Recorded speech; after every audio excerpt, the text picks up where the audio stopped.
Mark Vivienne ফুয়ে 2003 সালে মাঠেই পড়ে গিয়েছিলেন আর ফিরে ওঠেননি। ফেব্রিস মুয়াম্বা 2012 সালে মাঠেই হৃদস্পন্দন বন্ধ হয়ে যায়। 78 মিনিট পর্যন্ত তিনি ছিলেন ক্লিনিক্যালি মৃত। অবশেষে ডাক্তারদের অক্লান্ত চেষ্টায় ফিরে আসেন। ক্রিশ্চিয়ান এরিকসন 2020 সালে মাত্র 19 বছর বয়সে মাঠের মাঝখানে হঠাৎ হার্ট অ্যাটাক হয়। তামিম ইকবাল বাংলাদেশের সবচেয়ে সফল ওপেনার। ঢাকার এক ঘরোয়া ম্যাচে টস করেই বুকে অস্বস্তি, তারপর হাসপাতালে। ডাক্তার বললেন হার্ট অ্যাটাক। অবাক করা বিষয়, এরা কেউই অলস বা আনফিট ছিলেন না। তারা সবাই ছিলেন শারীরিকভাবে টপ লেভেলের অ্যাথলিট। প্রশ্নটা এখানেই, এরকম ফিট অভিজ্ঞ আন্তর্জাতিক অ্যাথলিটের হার্ট অ্যাটাক হয় কিভাবে? হার্ট অ্যাটাক তো আনফিট, মোটা, ওজন বেশি এবং যাদের অস্বাস্থ্যকর জীবনযাপন তাদের না হওয়ার কথা।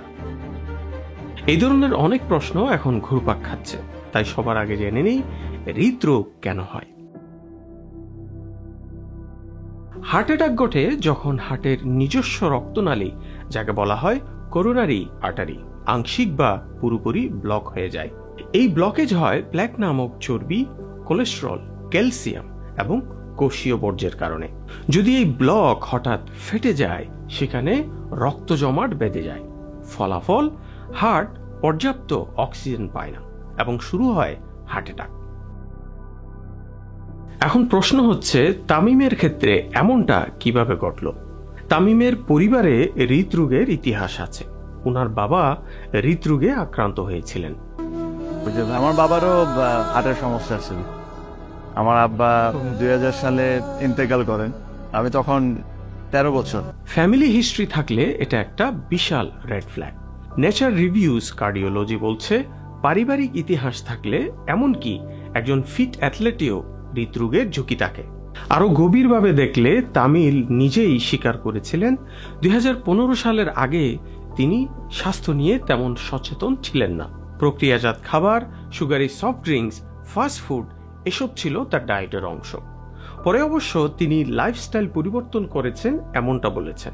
কিন্তু প্রশ্ন হলো, আন্তর্জাতিক ক্রিকেট থেকে অবসর নেওয়ার পর উনি আগের লাইফস্টাইলে ফেরত গিয়ে প্রক্রিয়াজাত খাবার, sugary soft drinks, fast food এইসব খাবারের অভ্যাস নতুন করে তৈরি করেছেন কিনা আমরা জানি না। তবে গত বছর 2 সেন্ট পডকাস্টে পেশোয়ারিয়ান রেস্টুরেন্টের কর্ণধার শাফিন বলেন, তামিম ইকবাল ওনার রেস্টুরেন্টের খাবার খেতেন। তামিম ভাইয়ের সাথে আমার কথা হয়। কোন তামিম ভাই? তামিম ইকবাল ভাইয়া। সো একটা মজার কাহিনী আছে তার সাথে। তামিম ইকবাল তোমাকে কল দিছে? সো আমার কল আসছে, কল এসে বলতেছে যে হোম ডেলিভারি লাগবে। আমি কি করছি, আমি খাবার রেস্টুরেন্টে যেয়ে নিজে হাতে পার্সেল করে নিজে গাড়ি চালায় বাসায় যেয়ে দিয়ে আসছি। এটা খাওয়ার পর, এটা তার ফার্স্ট টাইম এক্সপিরিয়েন্স পেশোয়ারের খাবার। তো এরপর সে কি করলো, লিটারালি পরের দিনই আমাকে বিশাল বড় একটা অর্ডার দিল। এই রেস্টুরেন্টে বিক্রি হয় নিহারি, বাটার চিকেন সহ আরো অনেক খাবার, যা loaded with calories, fat, butter এবং ফুল অফ কোলেস্টেরল। দ্বিতীয় কারণ হতে পারে স্ট্রেস এবং ফিজিক্যাল স্ট্রেইন। একজন পেশাদার অ্যাথলিট হিসেবে তামিম শুধু শরীর নয়, মনকেও ঠেলেছেন প্রতিদিন। দায়িত্ব, প্রত্যাশা, ইনজুরি, পারফরমেন্সের চাপ সব মিলিয়ে এক ধরনের সংকট তৈরি হয়। ব্রিটিশ জার্নাল অফ স্পোর্টস মেডিসিনের মতে, অতিরিক্ত ট্রেনিং ও মানসিক চাপ রক্তে ইনফ্লামেশন বাড়ায়, হার্টবিটে গোলমাল তৈরি করে এবং রক্ত জমাট বাঁধার প্রবণতা বাড়ায়।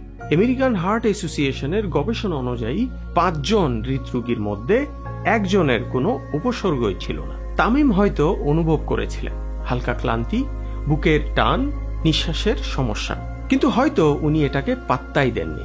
কারণ অ্যাথলিটদের শেখানো হয় চুপ করে সহ্য করো, খেলা চালিয়ে যাও। তামিম এখন সুস্থতার পথে, আমরা সবাই তার জন্য দোয়া করি। এটা শুধু তামিমের গল্প না, এটা আমাদের সকলের জন্য একটা সতর্ক বার্তা। পারিবারিক ইতিহাস জানুন, রেগুলার চেক আপ করুন, স্ট্রেস কমান এবং শরীর যা বলছে তাকে গুরুত্ব দিন। আর যদি ডায়াবেটিস থাকে, তাহলে আমাদের আরো বেশি সতর্ক হতে হবে, কারণ সবচেয়ে শক্ত হৃদয়ও একদিন ভেঙে পড়তে পারে। ভালো থাকবেন, সুস্থ থাকবেন। Bye bye.